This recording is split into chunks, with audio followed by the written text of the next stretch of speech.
So right now, it's my great honor to introduce Beia Spiller from Resources for the Future, where she's the director and fellow of the RFF Transportation Program. And Beia is a fellow and the director of the RFF Transportation Program, as I mentioned. And prior to joining RFF, she was Lead Senior Economist at Environmental Defense Fund, where she worked for almost a decade.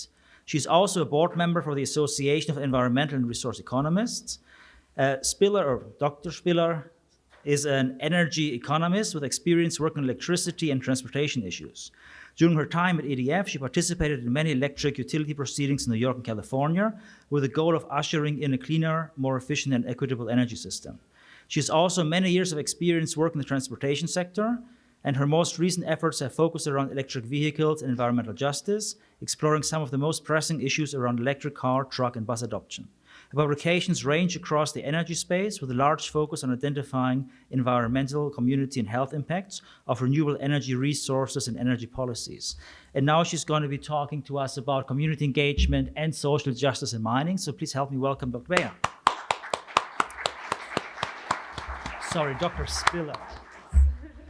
Sorry, I just printed. That's okay. Thanks so much, Mark. Thank you all for joining. And before I get started, I just wanted to acknowledge my interns, Tinzar Du and Kriti Shah, who helped me prepare this presentation, and their efforts were remarkable, so thank you. So today I'm going to be talking about community engagement and social justice in mining. So why is this important? Well, it matters because mining happens where people live, in very close proximity for the most part, in particular in very close proximity to underserved and under-resourced communities. Mining not only has an environmental impact on the community, it can also affect livelihoods. It can displace and offset existing sources of income, such as agriculture. It can have impacts in terms of labor and health, human rights violations. It can change the makeup of the community as migrants come in to work at the mine. And if the mine closes down and there's no remediation, the community is left holding the bag. And importantly, as we discussed a little bit yesterday, it can also have significant impacts on cultural heritage. So one really clear example is what happened in Australia at the Yukon Gorge, where in 2020, Rio Tinto blasted this site to be able to develop iron ore. And this was actually a site of severe historical and anthropological significance, with evidence of people living there for 46,000 years. So this blasting was in direct opposition to the community's desires. So what that tells us is that when we think about social justice in terms of mining, we have to think about how do we make sure that mining is not just profiting the companies, but that is also making a better world for the people on whose land we are taking the minerals. So when we talk about community engagement, what I'm really talking about here is effective and equitable community engagement. And that means building long-term relationships between the mine company and the community. That engagement, that relationship building must take place at all parts of the mine, and this mine's going to be around for multiple decades. So long-term relationships that have to start pre-exploration and have to continue and be maintained post-closure. If it's done well, it can, in fact, benefit the entire community and can uplift local living standards. But fundamentally, what it does is it addresses distributive, procedural, and recognition justice, three core tenets of justice, which I'll discuss in more detail in a little bit. But so what happens if we don't do this? Well, basically what happens is that the social license to operate can be either not approved or can be revoked. And what do we mean by the social license to operate, or the SLO? This is basically an implicit understanding that the community is allowing the company to mine in their location. And importantly, SLO is not a binding contract, so it can be revoked at any time, which means that that relationship needs to be maintained, because otherwise, what happens? Well, armed protests, mass conflict, blockades, and in extreme settings when the government is amenable, it could terminate a permit And so by not doing effective and equitable community engagement, the mine is putting themselves and their operations at risk. Now, this is happening, these types of conflicts are happening all over the world, global north, global south, indiscriminately. So obviously, there are some current approaches that are being followed with more or less success. One of the main ways to engage is really thinking about how do we share the benefits? And how do we share the benefits of the mine with the community? And so things such as community benefit agreements or corporate social responsibility initiatives are being set up to make investments in infrastructure in the local community, but this has had varying success. For example, a hospital being built in a very rural community where there are no doctors, and no doctors want to move into that area, and so all of a sudden we have a hospital that's unused. There's also approaches to giving out cash payments, compensation payments, either associated with environmental damages or having to relocate the community altogether, which happens frequently. Some governments are collecting royalties and taxes, which is great for the government, but often those funds do not reach the local community. So it's a justice issue. Some companies have begun to do multi-stakeholder engagements where they're trying to bring in lots of different folks from the community and the local government to give their points of view.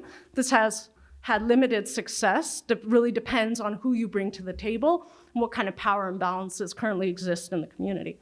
And finally, there are efforts to implement environmental and social impact assessments similar to an EIA, but really trying to figure out what that social impact is. This is an important first step to make sure that everybody is sort of on the same page about the potential social impacts and how we can reduce the impacts. So what are these core tenets of justice? Well, they are distributive recognition and procedural justice, and community engagement can uplift these in certain ways. So let's start with distributive justice. What does that mean? It means that the costs and the benefits are equitably shared. So what does that look like in the setting of mining? Well, equitably sharing benefits means that we develop a community benefit agreement in a positive manner. We distribute the royalty and tax payments to the local communities, right? That's sharing the benefits, making sure that the people who live there are actually getting something out of the mine. On the other hand, the costs, it's more difficult because the costs are really concentrated where the community lives. So really the best that we can do is to mitigate the risk, to reduce those costs and reduce the environmental impact. These actions uphold distributive justice. On the other hand, if royalty and tax payments are withheld, the share payments do not actually further economic development in the community, or there's no action taken to mitigate the risk or identified impact, that does not uphold distributive justice.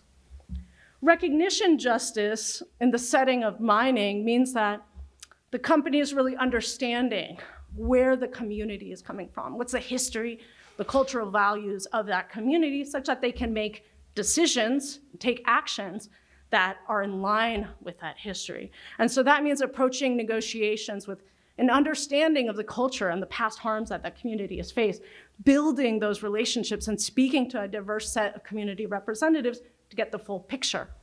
However, if they only speak with community leaders or some community representatives chosen by those leaders, or they put in barriers of public participation leading to underrepresentation, then they're not going to get the full picture, and they're not going to be able to really understand what's going on in that community. Finally, procedural justice is basically when the community has a say in what happens to them and the actions that affect them. And so in terms of mining, we need to include true engagement of the community, really bring in their points of view and their inputs into the actions, the approaches, and the solutions that are developed by the company. Furthermore, taking actions to mitigate the risks that the community identifies as being important to them, this upholds procedural justice.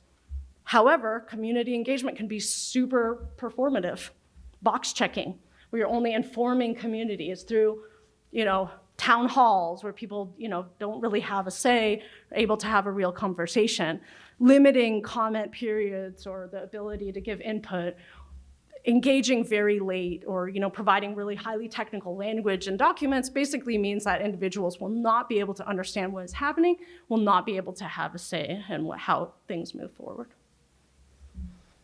So unfortunately, things are not good sort of worldwide. We see broad dissatisfaction from the community side. We see significant exclusion of women and minorities from the negotiation tables and sharing of the benefits. We see an increase in the alcoholism, poverty, violence, and overdependence on the mine. From the government side of things, they now have to deal with a lot of conflict. There's conflict within the communities, between the communities and the company. They have to combat lawsuits, violent protests, and mass mobilizations. And fundamentally, they have to make this really strange, difficult trade-off where you have a concentration of damages at the mine site, but the broader benefits of actually bringing in the mining to the country. So they have to deal with that. On the company side of things, because they just really want to get up and running and operating as quickly as possible, engagement tends to be rushed, really transactional and short-term without true relationship building. Companies also tend to bias towards only speaking with community leaders because it's easier, but that's really problematic because there can be a lot of corruption and community leaders may not always have the best intentions for the community. And what we're seeing is a lot of litigations. So a lot of lawsuits by indigenous peoples and communities against the company or state. The Business and Human Rights Resource Center found 40 cases in the mining sector. And not just that, the companies are hitting back with slap cases, right? So these are cases against community advocates for advocating against the harms that the mine is putting on them, for advocating and protesting against the mine, basically speaking up and trying to reject the social license to operate. They get hit with lawsuits. And 7 of these are in the United States, so this is happening all over the world. Not just that, it's a little hard to see here, but the lawsuits, allegations, the slap cases, this is happening, doesn't matter where the company is based. Yes, China has a lot. Switzerland has more. And companies from Switzerland have literally more lawsuits and allegations than does China. Look at the level in Canada, in Chile, right? These are friendly nations. So it's happening everywhere. So why is it so difficult and why does it fail so frequently? And so we're going to talk a little bit about the challenges that the government, communities, and companies face in doing this well. So let's start with the government. As I mentioned a little earlier, they need to prioritize this national development, this sort of broad social well-being, with this trade-off of local community harms. And so it can be very enticing to bring in all that money that you would get with the mining, and many times would be willing to sacrifice the community to be able to maximize sort of social well-being broadly. They're also being faced with this sort of urgency of the energy transition. We gotta electrify now. We need the minerals now, and so they're moving to fast-track permitting. Anything that's done speedy, fast, that is antithetical to good community engagement. Many countries also have a gap between the legal framework and the ability to enforce it due to institutional capacity constraints. So they may actually have laws and regulations that protect communities and are unable to enforce it. And finally, corruption. We're talking about billions of dollars that come in from the mine. When we talk about a lot of money like that, there's going to be corruption at the federal level, at the sub-state level, and as well as at the company level with communities, and community members might actually bribe companies. So there's a lot of corruption happening here. There's also another challenge, and I know there's a lot on this slide, but another challenge for government is the risk of investor-state dispute settlements. So these are basically a way for a company to sue a government for terminating their permit, even if it was done because the SLO was revoked. Okay, and so one sort of a clear example is Bear Creek versus Peru.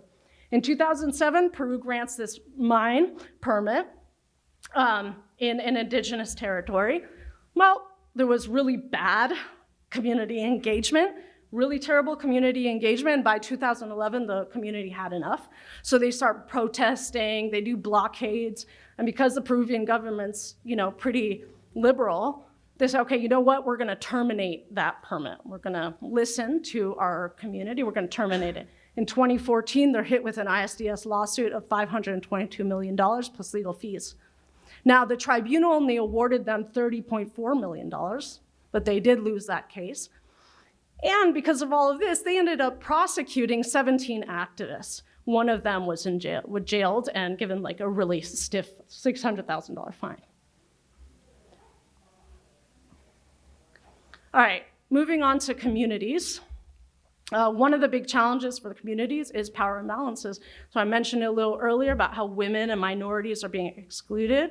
So these types of power imbalances within the community, but also with the company, right? I heard one activist in Australia mention, the company is like a 10-ton truck, and we are a little SUV. They run right over us. So there is that power imbalance. And the more that the community depends on the mine for economic benefits, the less they are able to actually speak up against it. You can have differing points of views and objectives within the community, which makes it really hard for them to come to an agreement internally. They also lack negotiation training, and so it's really hard for them to advocate for themselves. They also have limited funds to pay for legal and technical advice, and so not only is it harder for them to advocate for themselves because they don't have that legal advice, they also might not be able to understand the documents that are being put forth that demonstrate what the risk that there is that they're facing. At times, they can also have limited technology, cell phone service, internet service, and this is a problem because if the company decides to switch up the location or the timing of the meeting, they won't know about it. And finally, from the company side of things, one of the challenges is that there's really no market incentive to do more than the bare minimum, more than box checking, right? Because when I go to buy an EV, how do I know whether or not the minerals in there were done in a way that engage the community effectively and equitably? How do I know that there's a conflict or not? So that mine is not going to be able to get a premium off of their minerals if they've done this well. They're also facing lengthy permitting process and this price volatility within the market, which means that they need to get up and running as quickly as possible, right? Their main incentive is to operate. Another challenge that they have is ownership changes. A lot of times, a company can buy out that company, change the entire staff. Now you have new staff, they don't have a relationship with the community, and they can even change the approach or strategy to engagement. And they may also have language barriers and lack of historical context, usually because these are foreign investors. And so because of that, it's really hard to talk to the community. And not just that, they're going into communities which very frequently have a significant mistrust towards mining companies due to past harms. So is this even possible, right? Maybe. In fact, there's a huge literature out there about what the best practices are for community engagement. This is not secret information. The information is out there. Companies know what this is. It's just that it's really, really hard to do it well, right? There are some successful cases, though I have to admit, it took us a really hard time to find these. But even so, what makes them successful is not clear, right? So for example, the Ghana case, they had this multi-stakeholder group. You can find 10 other papers out there that say the multi-stakeholder group did not work. So there's no one-size-fits-all approach to community engagement. This is what makes it so terribly difficult. So what I suggest is that they need to think a little bit more systems level, right? And basically ask the question of, how can we make the environment better for this? How can we support this from a more regulatory standpoint? So some suggestions are, for example, tackling corruption through improving data, transparency and sharing, and third-party auditing, verification, and presentation of data. And here I've listed just three organizations. EITI is the Extractive Industries Transparency Initiative. All of these organizations are working really hard to make sure that the funds from the mines are being used and moved in a transparent and fair way. We need to improve revenue transfers. Apparently for some reason, it's really hard to get that money from the federal government into that community. Is there structures that we can put up to say, how do we bring the money back to the community? We can leverage multilateral organizations and bilateral funders like USAID, World Bank, to help support improved governance at the mine. Make sure that the governments have the rules and regulations that they need and the ability to enforce it. We also do need to invest in R&D support, technological innovation, to be able to reduce the environmental footprint of mining. This is going to take us really far to a better state where we can have better engagement. And finally, ISDS needs to be reassessed or adjusted in this setting through improving transparency. One of the things with the ISDS, the tribunals are behind closed doors with 3 arbiters that are chosen by an international organization. No communities are able to advocate for themselves in this, right? So it ends up being very pro-company. The arbiters tend to have conflicts of interest and be just pro-development. And so this ends up resulting in outcomes that are not favorable to communities, and it also incentivizes the government to ignore the pleas of the community. I also think we need to revisit international policies and multinational cooperation on sustainability policy, right? Friendshoring, this is not enough, right? Because we saw that. This is happening everywhere, right? Foreign entities of concern. Switzerland's not a foreign entity of concern, and look what's happening. Right? So we need to move beyond this type of simplistic thinking of who will do this well. Trade agreements could include protection of local communities' rights, but also make sure that there's monitoring and enforcement to make sure that these actions that the companies have said that they will do are actually taken. ESG standards could be harmonized across multinational partners, just to make sure that everybody's sort of on the same page. And more clarity on how to actually execute these would be useful. The battery passport, which I think is a really interesting solution that's being implemented now, ensuring that the battery passport has transparent information about community engagement and conflict. This is one of the things that could help mines actually get a premium for doing this well. And finally, we could leverage IRMA, or the Mineral Security Partnership, to elevate the importance of effective and equitable community engagement. So I'll just end with this. After having done some lit review, we did find some research gaps. For example, how can we improve the revenue sharing system? One big question is, how does female participation in the negotiations affect outcomes in terms of social license to operate and the negotiation process itself? We need to do a better job at estimating the health impacts of mining so that we can understand what we're going into and what the expected risks are. And this feeds into the next question, which is, there's a subjective risk that the community faces, and there's some measure of objective risk. So understanding how do these two vary, and how does it affect that difference between subjective and objective risk? How does it affect the social license to operate, both before and after the risk is realized? And for the economists in this room, we could do a Bayesian approach to negotiations, right? Ask, is there an optimal starting point, which when risk is realized, we can update our priors and get to a better negotiation outcome. And so I'll pause there and thank you.